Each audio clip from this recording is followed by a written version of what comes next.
पीले दांत वाली बहू। रंजना कभी ब्रश नहीं करती थी।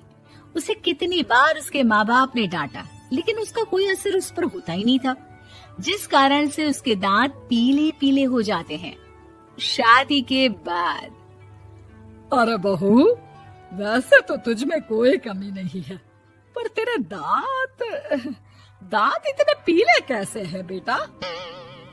कैसे मतलब? कोई सर्जरी थोड़ी ना कराई है। वो तो क्या नाम, मैं ब्रश नहीं करती थी तो पीले हो गए। अब क्या करूं? आप कहें तो लाल करवा लूं या फिर काले? यार ये क्या है, क्यों माँ से लड़ रही हो? लड़ रही हूँ? अरे मैं लड़ रही हूँ या ये बोल रही है कि दांत पीले हैं, पीले। अरे तपस्या थोड़ी ना की है इन्हें पीले करने के लिए।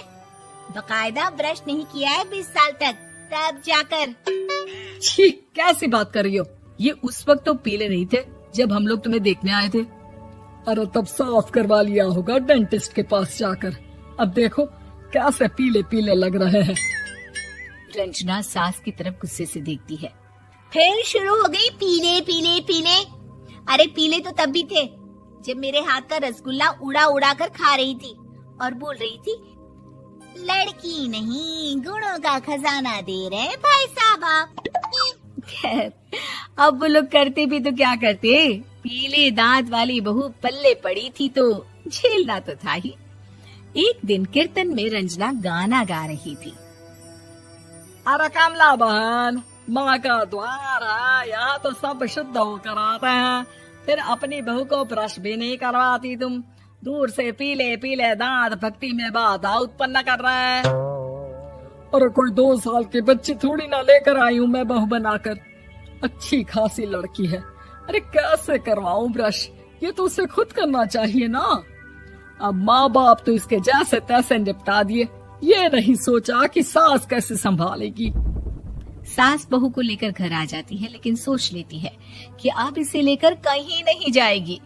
अगले रोज बहू कहती है, अरे क्या हो गया, मंदिर नहीं जाना क्या? कीर्तन का वक्त हो रहा है। मेरी मधुर वाणी से कान्हा जी जागते हैं और सोते हैं। आप तो जानती है ना उनकी भक्ति में कितना मन लगता है मेरा। वो क्या है ना, तबीयत ठीक नहीं लग रही है मेरी, आराम करूंगी मैं। तबीयत ठीक नहीं लग रही? अभी तो मिथुन के गाने पर नाच रही थी आप, और अब बोल रही है कि तबीयत ठीक नहीं लग रही। अरे भक्ति में मन लगा लो सासू माँ, ऊपर जाना है, क्या मुंह दिखाओगी आप? हाँ? सास को बहू की बात पर गुस्सा आ जाता है। मैं क्या मुंह दिखाऊंगी, इसकी चिंता तो ना कर, समझी? अपने मुंह की चिंता कर, जो ये पीले पीले दांत लेकर हर जगह पहुंच जाती है। पता है लोग कितना मजाक बनाते हैं। ना जी ना, मैं नहीं जाना कहीं तेरे साथ। तो ये बात है। कोई ना, मत जाओ, मैं अपने कमरे में ही बैठकर भक्ति कर लूंगी। ऊपर वाला दांत थोड़ी ना देखता है, मन देखता है, भावना देखता है।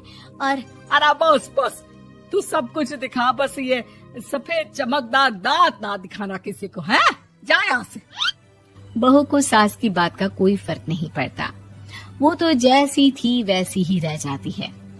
सुबह नहाकर किचन में खाना बनाना, फिर खाना खाना, कीर्तन भजन करना और सो जाना। एक दिन, माँ जी मैं सहेली के घर जा रही हूँ, शाम को लेट आऊंगी। हाँ हाँ तो जाना, मैंने कौन सा तेरी आरती करनी है घर पर बैठकर। रंजना सहेली के घर जाती है, जहाँ वो पार्टी में जाने की तैयारी कर रही होती है।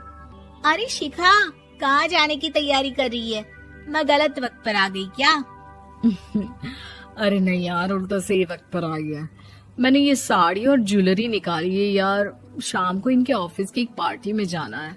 बताना कैसा लग रहा है ये सब? नहीं यार, इस ड्रेस के साथ तो वो वाली ज्वेलरी अच्छी लगेगी।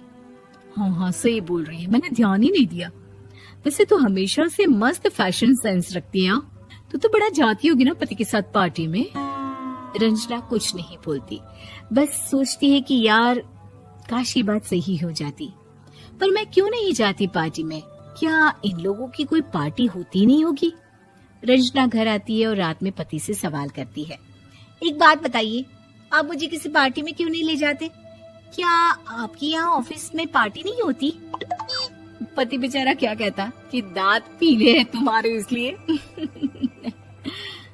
अरे कोई पार्टी होती नहीं हम लोगों के ऑफिस में, तो कहाँ से लेकर जाऊं?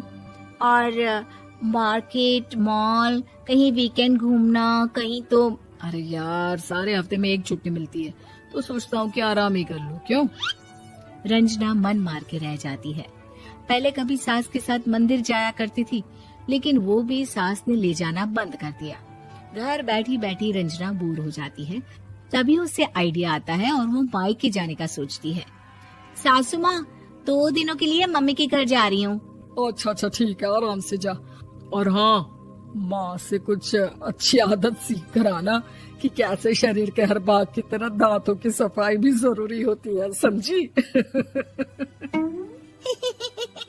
शुरू हो गई ना आप। वो लोग आपकी तरह नहीं है कि छोटी छोटी बात का बतंगड़ बना दे। उन लोगों के लिए मैं मायने रखती हूँ, ना कि मेरे पीले पीले दांत।